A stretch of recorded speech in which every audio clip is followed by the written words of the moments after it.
এদিকে আজ দ্বিতীয় সেমিফাইনালে বর্তমান চ্যাম্পিয়ন বসুন্ধরা কিংসের মুখোমুখি হবে আবাহনী লিমিটেড। সবশেষ 2 দেখায় হারের প্রতিশোধ নিতে চায় আবাহনী লিমিটেড।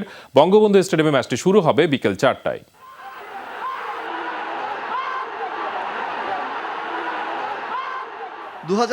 সালের ফেডারেশন কাপের ঘটনাবহুল ফাইনালে প্রথম দেখা ঘরোয়া ফুটবলের 2 জায়ান্ট বসুন্ধরা কিংস আর আবাহনী লিমিটেডের।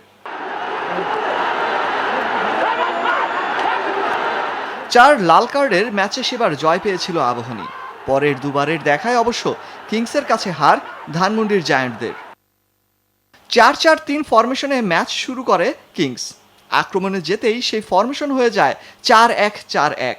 বিদেশিদের সাথে জাতীয় দলের ফুটবলারদের কম্বিনেশনে তাই ভয়ঙ্কর অস্কার ব্রুজেনের দল। আর প্রতিপক্ষ আবাহনী বলে অবশ্য বাড়তি সতর্ক বর্তমান চ্যাম্পিয়নরা। They have big players, both.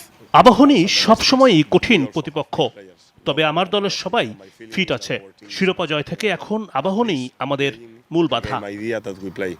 We need to be very concerned. আমাদের লক্ষ্য থাকবে, যেহেতু গত বছর আমরা ফেডারেশন কাপ চ্যাম্পিয়ন হয়েছি, তো আমার কাছে মনে হয় এটা একটা ফাইনাল ম্যাচ হিসাবে আমরা খেলবো। ঢাকা আবাহনীর বিপক্ষে একটা জমজমাট ম্যাচ হবে। সবশেষ 2 দেখায় হার, সেটি মনে রাখতে চান না আবাহনীর কোচ মারিও লেমোস। এমন ম্যাচে বাড়তি উত্তেজনা থাকলেও জয়ের জন্যই মাঠে নামতে চায় Abahani. I think in these games anything can happen. I really believe এই anything match can happen. 50-50, One way or the other যে way, কেউ জিততে পারে। anything can happen আসরের in these অন্যতম matches. আকর্ষণীয় That's ম্যাচ how I হতে feel. যাচ্ছে এটি। If you তবে ask me, ফাইনাল coach, খেলাই you আমার think মূল লক্ষ্য। You will lose tomorrow. I have no beliefs I will lose tomorrow. Bashundhara অনেক কম্প্যাক্ট টিম, ওরা টিম ওয়াইজ ফুটবল খেলে থাকে। সব প্লেয়ারই অনেক কনফিডেন্স সবার ভালো। তো আশা করি আমরা সবাই কনফিডেন্স নিয়ে ফুটবল খেলবো। আমাদের যে প্ল্যানিং আছে প্ল্যানিং অনুযায়ী ফুটবল খেলবো আর ইনশাল্লাহ আমরা জিতবো। বঙ্গবন্ধু স্টেডিয়ামে বৃহস্পতিবার বিকেল 4টায় শুরু হবে ফাইনালের আগে ফাইনালটি। অলক হাসান, যমুনা স্পোর্টস, ঢাকা।